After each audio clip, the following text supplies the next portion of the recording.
옛말에 그런 말이 있습니다. 10번 길을 물어보는 것이 한 번 길을 잃어버리는 것보다 낫다. 이 말씀은 기본을 이야기하는 겁니다. 그런데 인간은 기본을 경시합니다. 먹는 법, 뛰는 법, 또 잘 사는 법, 이러한 것들은 어떠한 그 특별한 것만을 이야기하는 게 아닙니다. 오랜 동안 그 속에 기본이라고 하는 것은 다 같다는 것이지요. 이 기본을 우리가 충실히 할 때에 우리는 잘 살 수가 있습니다. 하나님의 말씀도 마찬가지입니다. 하나님께서 말씀하신 이 율법의 말씀들은, 그 계명의 말씀들은 그렇게 어려운 것이 아닙니다. 인간이 살아가는 데 있어서 기본을 제시해 주고 있습니다. 우리 인간들의 마음속에 가져야 되는 마음이 있으니 그것이 바로 그리스도의 마음이라고 하는 것이죠. 오늘 고린도전서 2장 16절 말씀에 보시면 누가 주의 마음을 알아서 주를 가르치겠느냐? 그러나 우리가 그리스도의 마음을 가졌느니라 라고 사도 바울이 이처럼 고린도 성도에게 편지를 통해서 그리스도의 마음을 가지라고 강조를 합니다.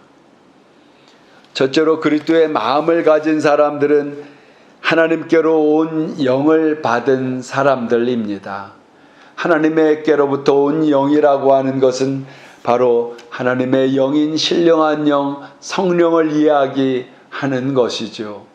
예수님을 구주로 영접하고 믿고 고백하고 시인하게 되면 성령이 임하시게 되는데, 그 뒤부터 우리는 성령을 통한 하나님의 영의 삶이 되어야 한다고 하는 것입니다. 많은 사람들이 이 신령한 영이다 하면 이것은 마치 특별한 사람의 전유물처럼 생각을 합니다.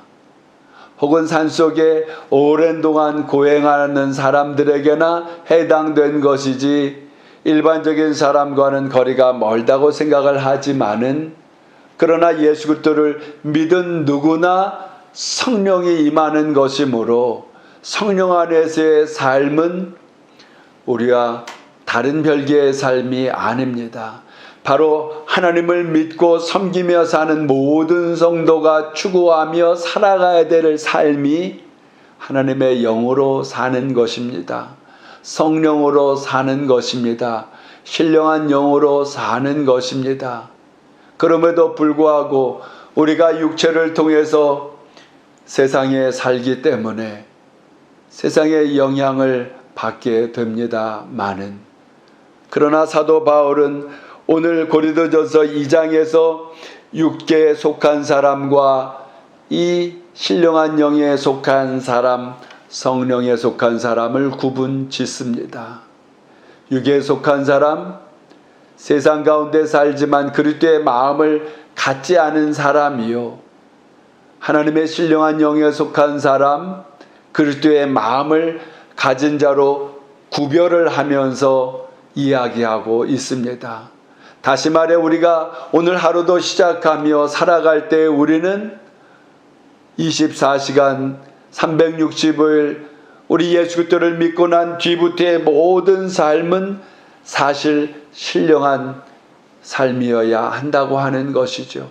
성령께 붙잡힌 삶이어야 합니다.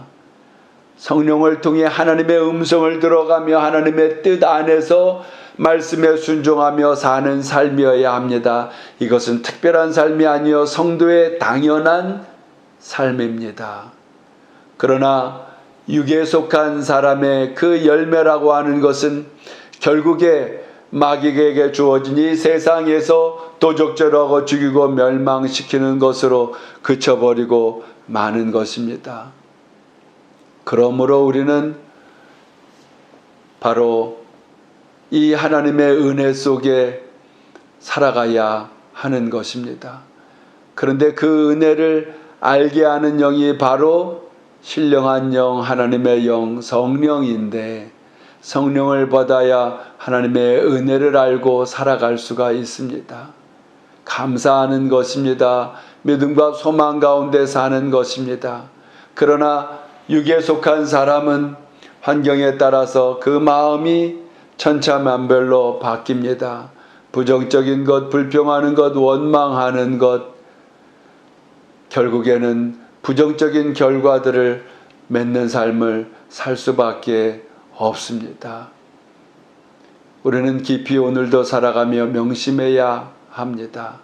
하나님의 영인 그리스도의 마음을 가진 자로 살아야 합니다. 나의 나된 것은 그리스도의 은혜로라. 나의 나된 것은 하나님의 전적인 은혜라고 사도 바울은 이 위대한 고백을 합니다. 저와 여러분도 바로 나와 나된 것은 나의 이 모습은 하나님의 은혜라고 하는 사실로 신령한 영 성령을 통하여 깨달아 알고 은혜의 삶을 살아나가야 합니다. 신령한 영인 성령을 좇은 삶을 통해서 오늘도 영육간의 강건한 축복에 누리는 삶에 이 은혜 가운데 가득하게 되시기를 주의 이름으로 축원드립니다.